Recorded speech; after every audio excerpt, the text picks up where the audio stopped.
have hit or miss showers as we head about your Saturday. Sunday, on the other hand, we may see a better opportunity for seeing some rainfall. This morning on DC News Now, an arrest in a shooting that killed a toddler over the 4th of July weekend. Plus, DC police chief setting juvenile curfew zones in Navy Yard. This coming after an emergency law was enacted last week. And the future of Kilmar Abrego Garcia still up in the air ahead of his possible release from a jail in Tennessee. You're watching the station covering all of the DMV. This is DC News Now.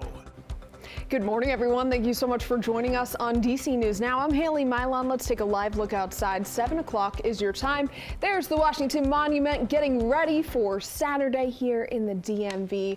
And we have sunshine in the forecast. Derek Bowen joining us to tell us more about what we can expect for our Saturday. And if you want to get out and have some fun this weekend, today's the day to do it. I would say so. We have some clouds that will be rolling in as we head throughout the day, and tomorrow we'll have a slightly better chance for some precipitation, especially on in towards the afternoon. But for today, just some hit or miss activity in towards the afternoon, very similar to what we saw yesterday or so. But as we head into Sunday, a more organized group of showers and storms will start to develop along a cold front that will come in as we head into your day on Sunday going into Monday. 80 or 78 degrees here in Washington. Nice, beautiful sunshine. Northeast wind at 3 miles per hour. Dew point 75. Relative humidity still at 90%.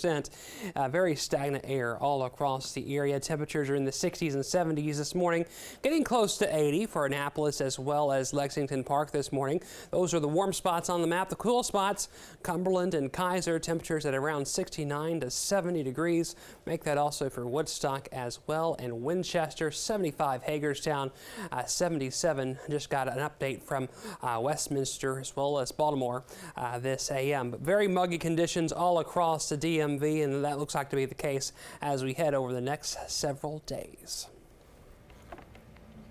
Derek, thank you so much. We'll check in with you shortly. In the district, a man arrested accused of a shooting that killed a little girl in a car in Southeast over the 4th of July weekend. She was in the car with family members, including her dad. She died days later. Our Max Marcella has the latest. Nothing we can do will be able to fill the void left by Honesty's passing, but we do hope that the arrest brings some measure of comfort to your family as you grieve. A message of comfort from DC's police chief to a heartbroken family. You're running around here, you shooting guns, and you're not caring about who you hit. 3-year-old Honesty Cheadle's great uncle sharing his frustration earlier this week. Now, 24-year-old Charles Rucker is behind bars on a first-degree murder charge. This seemed to be an intended shooting. Why Rucker intended to shoot someone is unclear, but here's what police say they learned during the investigation. Rucker approached a car here on 14th Street Southeast. It was early Saturday morning. Inside the car, 3-year-old Honesty and several family members. Rucker shot several times. Honesty was hit and died days later. While we know Rucker committed this shooting on his own, we do not know his motivation at this time. What's also unclear is any relationship between Rucker and Honesty's family, if there is one. Either way, the news of a 3-year-old's death has angered a community. It was talked about at a vigil for another girl, 17-year-old Zoe Kelly Hickman, also killed in a shooting in the district this week. We have forgotten how precious the lives are of our youth. Not anymore. Max Marcella, thank you for those updates. Police say they have video evidence in the case and made the arrest in Northeast. They didn't provide any details about the charges. Also in D.C., the final gang member who allegedly shot and killed a 7-year-old girl 7 years ago will spend the next 50 years in prison. Mark Price was sentenced on what would have been Makia's 17th birthday. Makia was killed by a stray bullet while sitting on the front stoop of her Northeast home in July of 2018. It happened during a turf war shootout between rival gangs. Now all 5 gang members have been convicted and sentenced. The first of the new extended juvenile curfew zones was announced yesterday, barring kids 17 and younger from D.C.'s Navy Yard after 8 p.m. this weekend. This comes after D.C. Mayor Muriel Bowser signed the Juvenile Curfew Emergency Amendment Act of 2025 into law. That was earlier this week. Our Daniel Hamburg has more.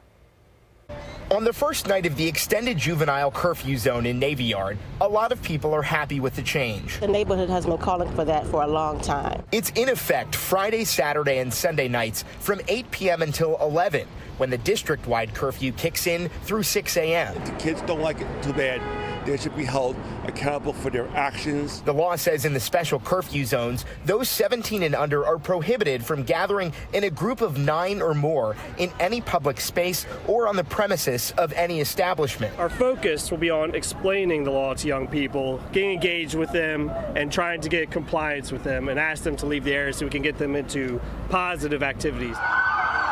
Over the past several months, Navy Yard has been a hotbed of crime, including more than 20 kids arrested and charged for primarily setting off fireworks in Navy Yard during the July 4th weekend. And this is my son right here. He just turned 8.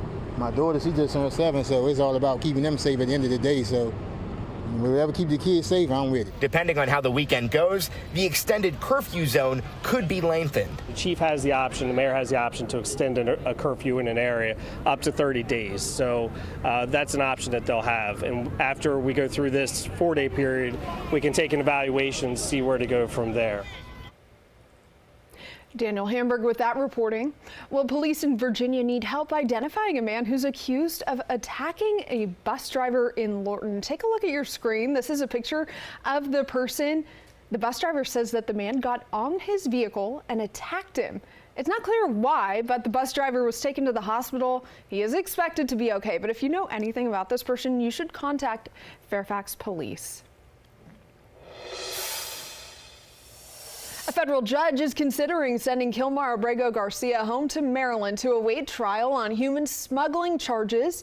But the Trump administration wants to deport him again if he's released from a jail where he's being held in Tennessee.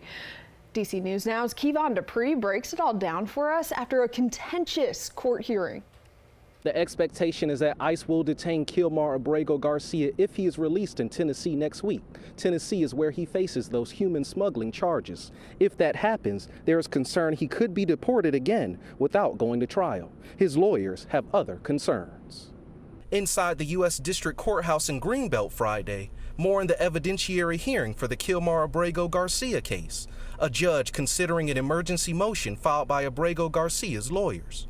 The first request, that they be given at least 72 hours notice of the country he would go to if the U.S. deports him.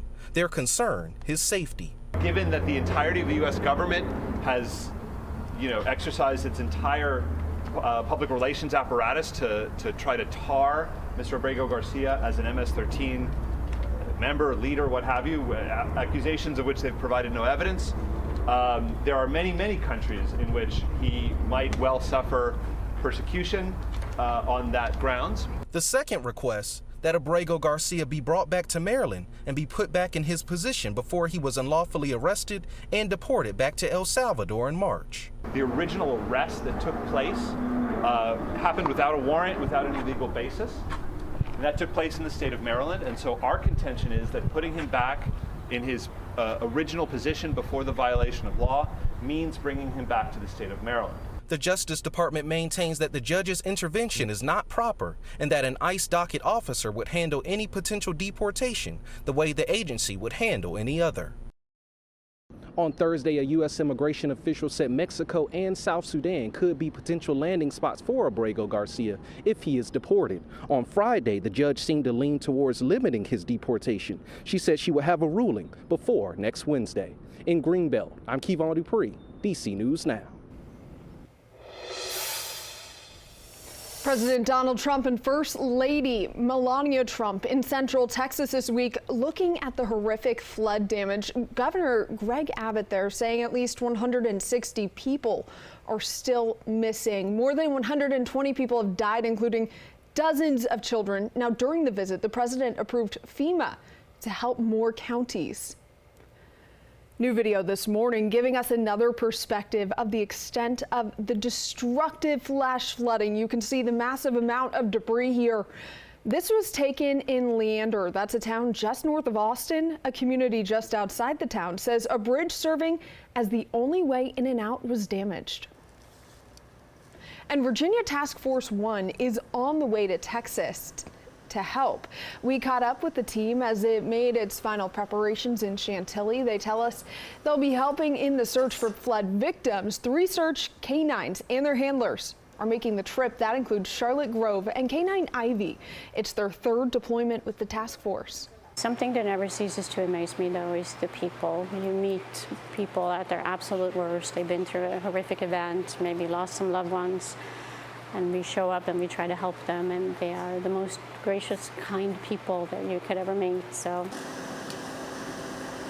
Shelter animals in Central Texas are flying to safety to make room for the many pets found during the flooding, all in hopes of returning them to their families.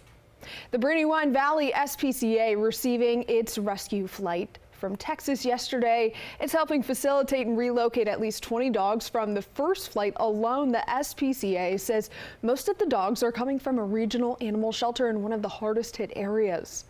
We would love to take in more animals from Texas, but we need empty kennels to do that. So we're calling on our community to step up. If they've been thinking about adopting a pet, now's the time to do it. A second rescue flight will bring about 20 dogs and cats. Today, the animals from both days will be taken to Southeast Pennsylvania and New Jersey. All right, Derek, how about a look at the weather? Looks like it's going to be a warm day today. Nice, beautiful sunshine to start out your morning, but very stagnant air around the region. It's going to make it feel a little bit muggy out and about the area. We're looking at temperatures as we head throughout the day to eventually get up into the 90s. Cooling off not by much as we head in towards the evening, with temperatures continuing to be into the 80s, only going back down into the 70s as we head into the overnight. And of course, with the temperatures and what it feels like outside, it's going to feel as if temperatures were approaching the 100-degree mark, not only today, but also for your Sunday as well. It looks like it's going to be warm over the next couple of days. It looks like that is going to continue to be the case as we head throughout this next week. But we do have a chance of rain as we head in towards your Sunday as well as your Monday. I'll have more details on that forecast coming up.